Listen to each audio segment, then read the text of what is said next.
waktunya cukup lama sih, 2-3 mingguan yang lalu sih. Berarti emang udah mau ya mengisinya walaupun hari ini masih menjelang suasana Ramadan gitu. Eh, Sorry, Lebaran. iya ya. Sama sih ya kan, Mbak juga jurnalis. Lebaran gini tetap kerja ya, saya juga stand up. Lebaran gini ya kerja lah, sama aja. Udah menyiapkan strategi apa nih Mas buat ngelalok nanti?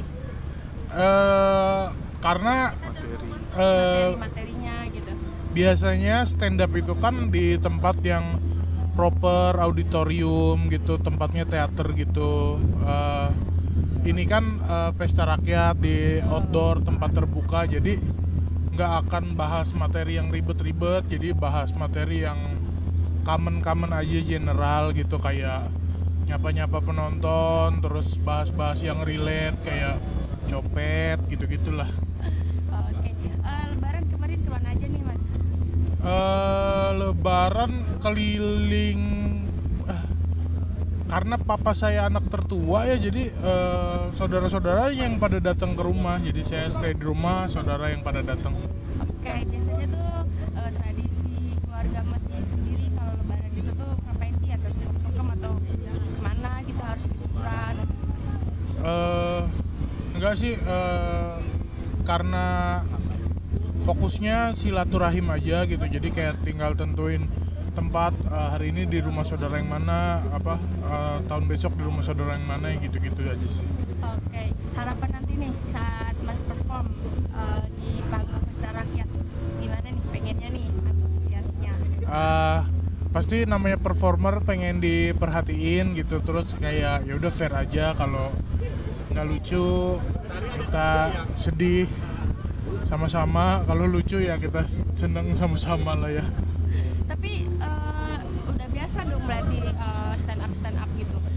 eh Gak deg-degan ya berarti. Kalau deg-degan tuh, saya udah 11 tahun berkarir, setiap mau naik panggung sih pasti deg-degan ya gitu, karena kebetulan yang pertama saya punya jantung, jadi emang deg-degan. Serem malah kan, kalau nggak deg-degan serem malah kan ya. Yang kedua tuh, dengan deg-degan kita tuh punya rasa responsibility gitu, rasa bertanggung jawab atas kerjaan kita gitu. Itu tadi lagi ngelawak ya Mas, punya jantung itu Hah? tadi. Iya kan. Kalau nggak punya jantung malah serem kan. Oke, kemarin update sedikit mendengar beritanya teman kita ya, Babe Cabita stand up itu, gimana sih Mas sebagai apa ya, sama-sama teman seperjuangan stand up itu, mungkin diberi apa ya, ucapan sukacita apa duka cita gitu.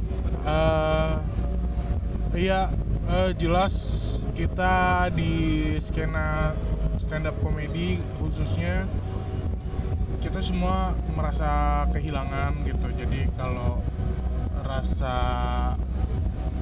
bela sungkawa pasti itu muncul di banyak orang gitu, tapi kayaknya nggak ada kaitannya ya sama acara ini ya. Enggak, maksudnya itu untuk Mas sendiri ya, untuk Mas sendiri update sebagai sesama stand up comedy itu, mungkin Mas melihat teman seperjuangan sesama stand up tapi dia udah tiada gitu, mungkin nggak apa-apa update-nya aja.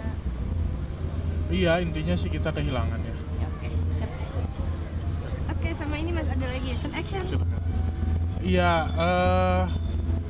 menurut saya setiap kejadian atau fenomena pasti ada sudut pandang yang berbeda ya, pasti ada yang pro, ada yang kontra. Pro-nya mungkin orang ini berniat baik gitu, kontranya mungkin kenapa dikontenin gitu atau diramein gitu.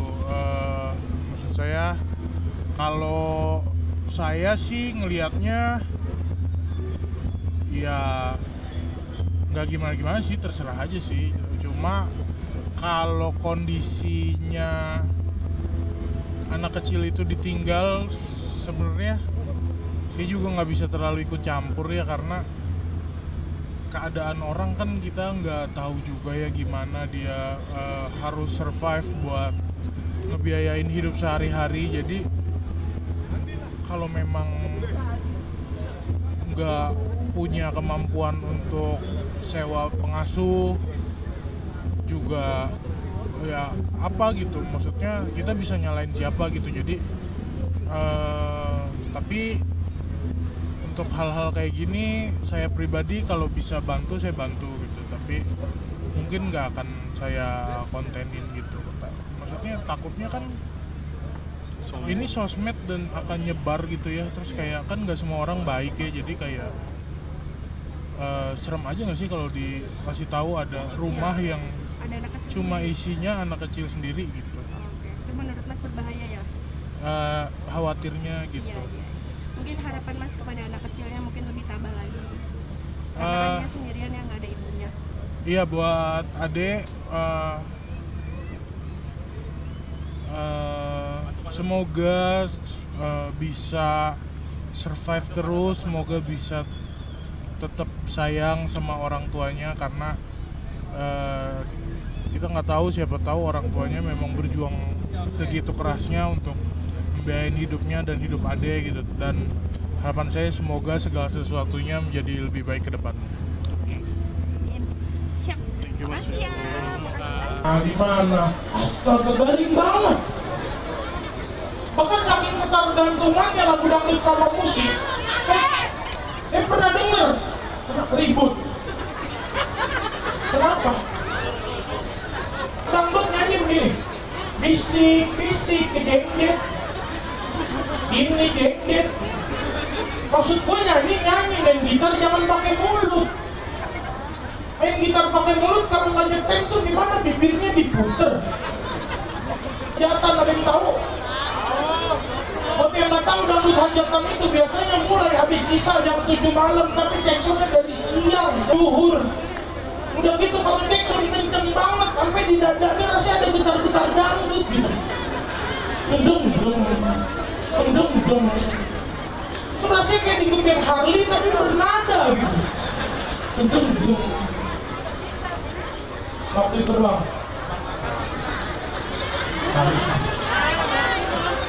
Sekali ya. Dia nonton sekali. Saya nonton dari jam 7, jam 9 saya pulang. Sampai rumah saya nggak bisa tidur. Pengen nonton lagi. Wah, ternyata udah kuliah pagi. Buru-buru ke kampus, sampai kampus saya ketok, Assalamualaikum. Ibu dosen, maaf saya terlambat. Semalam di rumah saya ada dangdut. Dosennya bilang, semalam ibu lihat kamu jam 9 udah pulang.